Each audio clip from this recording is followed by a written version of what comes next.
लाडकी बहीण योजनेसाठी केवायसी मध्ये अनेक अडचणी येतात।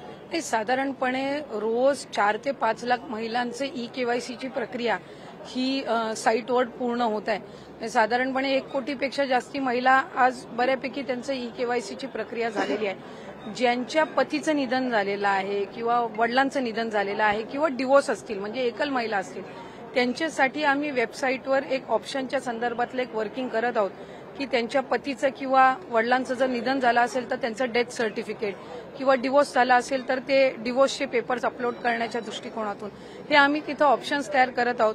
त्यासाठी वेबसाईटमध्ये ज्या काही त्या पेजवर ज्या काही बदल करण्याची गरज आहे त्याची प्रक्रिया ही आम्ही सुरू करत आहोत। त्यामुळे साधारणपणे ज्या सर्व पात्र महिला आहेत त्या लाभापासून वंचित राहता कामा नये या दृष्टिकोनातून आम्ही काम करत आहोत। नाही अशा 18 नोव्हेंबरपर्यंत साधारणपणे ई-केवायसीची प्रक्रिया आहे। त्याच्यामध्ये पण जो मधल्या कालावधीमध्ये पाऊस झाला किंवा मराठवाडा आणि पश्चिम महाराष्ट्र काही कोकणाच्या परिसरामध्ये उत्तर महाराष्ट्रामध्ये जी अतिवृष्टी झाली या संबंध परिस्थितीमध्ये कायकांचे कागदपत्र त्यांना गमवावे लागले म्हणजे त्या पुराच्या परिस्थितीमध्ये तर त्या संदर्भातला निर्णय हा आम्ही त्यांना एक्सटेन्शन देणं मुदतवाढ देणं हे आम्ही निश्चितपणाने त्या ठिकाणी करू आणि कुठलाही पात्र लाभार्थी लाभापासून वंचित राहणार नाही याची दक्षता आम्ही नक्कीच